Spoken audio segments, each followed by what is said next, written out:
திமுககாரங்க கொடுத்த தேர்தல் வாக்குறுதியை நிறைவேற்றதுனால ஊர் பூரா எங்கே பார்த்தாலும் போராட்டமாக தான் இருக்குது அப்படின்னு ஒருத்தர் பேசியிருக்காரு. பேசினது யார்?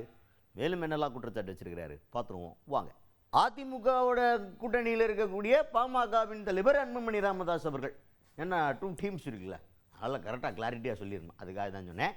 இப்போ அவர் என்ன சொல்கிறார் அப்படின்னு பார்த்தீங்கன்னா, செய்தியாளர்களை சந்திப்பின் போது திமுக கொடுத்த தேர்தல் வாக்குறுதிகள் எதையுமே நிறைவேற்றலை, அதனால யார் யாருக்கு என்னென்ன வாக்குறுதிகள் கொடுத்தாங்களோ, இல்லை இப்போ வந்து ஆசிரியர்களுக்கு கொடுத்த வாக்குறுதியாக இருக்கட்டும், செவிலியர்களுக்கு கொடுத்த வாக்குறுதியாக இருக்கட்டும், எதையுமே நிறைவேற்றதுனால அவங்கவுங்களுடைய கோரிக்கைகளை முன் வச்சு இப்போ போராட்டத்தில் ஈடுபட்டுக்கிட்டு இருக்கிறாங்க. யாருமே நிம்மதியாக இல்லை, எல்லாரும் போராட்டத்தில் தான் இருக்காங்க அப்படின்ற மாதிரி ஒரு குற்றச்சாட்டு வச்சிருக்கிறாரு அன்புமணி ராமதாஸ் அவர்கள். கடந்த சட்டமன்ற தேர்தலுக்கு முன்பு ஸ்டாலின் அவர்கள் எங்களுக்கு வாக்குறுதி கொடுத்தார், நாங்கள் ஆட்சிக்கு வந்து உங்கள் கோரிக்கைகளில் நான் நிச்சயமா நிறைவேற்றுவேன் என்று வாக்குறுதி கொடுத்த ஸ்டாலின் அவர்கள் 5 ஆண்டுகளுக்கு முடிந்து எங்கள் வாக்குறுதியை நிறைவேற்றவில்லை. அதற்கு நாங்கள் போராடிட்டு இருக்கிறோம் ஒவ்வொரு தரப்பும். ஆக திமுக ஆட்சி 5 ஆண்டுகளில் அவர்கள் சொன்ன வாக்குறுதி 505 வாக்குறுதிகளில் முழுமையாக 66 மட்டும்தான் நிறைவேற்றிருக்கின்றார்கள். விழுக்காட்டில் பார்த்தீர்கள் என்றால் வெறும் 13 விழுக்காடு. ஆனால் நேற்று ஸ்டாலின் அவர்கள் சட்டமன்றத்துக்குள்ள சொன்னது நாங்கள் 100 விழுக்காடு வாக்குறுதி நிறைவேற்றிட்டோம். எவ்வளோ பொய்ய ஒரு முதலமைச்சர் சொல்லிட்டு வர்றாரு. ஒரு முதலமைச்சர் பொறுப்புக்கு இது அழகல்ல. அதுக்கடுத்து என்ன சொல்றாரு அப்படின்னு பார்த்தீங்கன்னா, பட்ஜெட் அடுத்த வருஷத்தோட பட்ஜெட்டை இந்த வருஷமே அப்ரோப்ரியேட் பண்ணி பார்த்துருக்கீங்களா?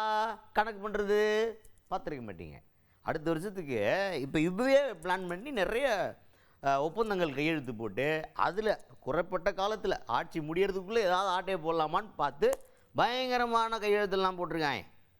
எவ்வளவு ஆயிரக்கணக்கான கோடிகளுக்கு ஒப்பந்தம் போட்டிருக்கிறாங்க இந்த குறுகிய காலகட்டத்தில். 2 மாதத்துக்குள்ளே ஆட்சி முடிய போகுது. இப்போ இதுக்கு இவ்வளோ அவசரம், போகிறக்குள்ளே எதையாவது சுருட்டலாம்யா அப்படின்ற மாதிரி பேசியிருக்காரு அன்புமணி ராமதாஸ் அவர்கள். எங்கேயாவது நீங்கள் அடுத்த ஆண்டு பட்ஜெட்டு அந்த பணத்தை 2000 கோடி இந்த ஆண்டுக்கு அப்ரோப்ரியேட் பண்ணியிருக்கிற நீங்கள் பார்த்துருக்கீங்களா? இப்போ நடந்திருக்கு.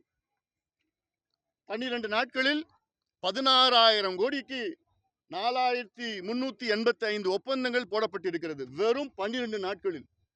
கடைசி காலத்தில் இருக்கிறாங்க. இந்த 2 வாரத்தில் ஆட்சி முடியுது. இப்போ பார்த்தா இந்த ஒப்பந்தம் அந்த ஒப்பந்தம், இப்படி கொள்ளடிக்கலாம் அப்படி கொள்ளடிக்கலாம். அதுவும் முதலமைச்சர் அவர்கள் பசுமை ஆக்குதல், தமிழ்நாட்டை பசுமை ஆக்குதல் திட்டம். என்ன கடைசி காலத்தில் ஏதாவது அங்கே கொள்ளடிச்சிட்டு போகலாம். ஏன் 5 ஆண்டு காலம் என்ன பண்ணீங்க?